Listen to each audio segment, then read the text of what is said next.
Hi hello friends, എല്ലാ കൂട്ടുകാർക്കും പുതിയൊരു റിവ്യൂയിലേക്ക് സ്വാഗതം. അങ്ങനെ ഷാരി നാരങ്ങ വെള്ളത്തിൽ കുറച്ച് മയങ്ങാനുള്ള പൊടി കൂടി കലക്കി കൊടുക്കുവാണ്. ഉഷ്ണമായതുകൊണ്ട് തന്നെ നാരങ്ങ വെള്ളത്തിന്റെ രുചി ഒന്നും രാഹുൽ നോക്കുന്നില്ല. രാഹുൽ അത് പെട്ടെന്ന് തന്നെ ആ നാരങ്ങ വെള്ളം കുടിക്കുന്നതും ഉറക്കക്ഷീണം വന്നിട്ട് ഉറങ്ങി പോകുവാണ് കേട്ടോ. ആ സമയത്ത് ഷാരി മനോഹർ പറയണ്ട, മോൻ പറഞ്ഞ പോലെ തന്നെ അയാളെ ഉറക്കി കിടത്തിയിട്ടുണ്ട് എന്ന് പറയുമ്പോൾ എങ്കിലും ഒരു കാര്യം ചെയ്യാൻ ഞാൻ ആംബുലൻസ് വിളിക്കാം, നമുക്കിപ്പോൾ തന്നെ മെന്റൽ ഹോസ്പിറ്റലിൽ കൊണ്ടുവന്ന് പറയണം. അച്ഛൻ എന്തായാലും ഒരു 5-6 മണിക്കൂർ സുഖമായിട്ട് ഉറങ്ങും അമ്മേ, കുഴപ്പമൊന്നുമില്ലെന്ന് പറയാണ്. അങ്ങനെ രാഹുലിനെയും കൂട്ടിക്കൊണ്ട് ആംബുലൻസിൽ അവർ മെന്റൽ ഹോസ്പിറ്റലിലേക്ക് പോവാണ്. അപ്പൊ ഇവർ പോണതൊക്കെ കാണുമ്പോഴേക്കും കിരണ്ടും കല്യാണിക്ക് മനസ്സിലാവും മനോഹർ പണി പറ്റിച്ചു എന്നും.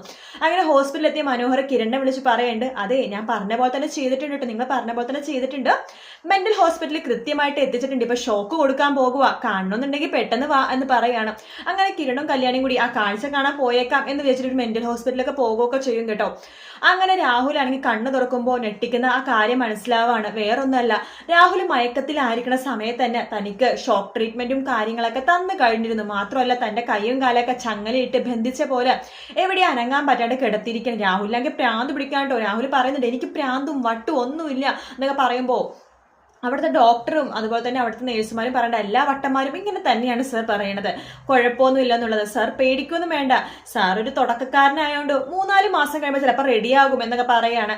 ആ സമയത്ത് രാഹുലിന്റെ ദേഷ്യം വരണം. അങ്ങനെ രാഹുലിന് ഒരു ഷോക്ക് ട്രീറ്റ്മെന്റ് അല്ല, അങ്ങനെ ദിവസവും ഇങ്ങനെ ഷോക്ക് ട്രീറ്റ്മെന്റ് കൊടുത്ത് രാഹുൽ ശരിക്കും പറഞ്ഞാൽ മുഴുവട്ടനാവാൻ കേട്ടോ.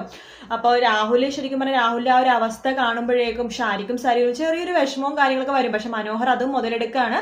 മനോഹർ പറയണ്ട, അച്ഛൻ്റെ അസുഖം കൂടി വരുവാ, നിങ്ങൾ വേണം സപ്പോർട്ട് ആയിട്ട് എപ്പോഴും കൂടെ നിൽക്കേണ്ടതിട്ട് അവരെ അവിടെ നിർത്തും. എന്നിട്ട് മനോഹർ എന്താ ചെയ്യാന്ന് വെച്ചാല് വേറെ കല്യാണവും കാര്യങ്ങളൊക്കെ ആണ് അടുത്ത ആഴ്ച എന്ന് പറഞ്ഞല്ലോ. അപ്പൊ ചിലപ്പോൾ ആ കല്യാണത്തിന്റെ കാര്യങ്ങളൊക്കെ കാണിക്കുമായിരിക്കും. എന്തായാലും കിരണും കല്യാണിയും അത് സമ്മതിക്കില്ലെന്ന് ഉറപ്പാണ്. എന്തായാലും ആ പെൺകുട്ടീനെ മനോഹറിന്റെ കയ്യിൽ നിന്ന് രക്ഷപ്പെടുത്തും എന്ന് ഉറപ്പാണ്. കാത്തിരുന്ന് കാണാൻ. വീഡിയോ ഇഷ്ടപ്പെട്ടെങ്കിൽ ലൈക്ക് ചെയ്യുക, സബ്സ്ക്രൈബ് ചെയ്യുക, കമന്റ് ചെയ്യുക. മറ്റൊരു വീഡിയോ ആയിട്ട് നാളെ കാണാം. Bye bye.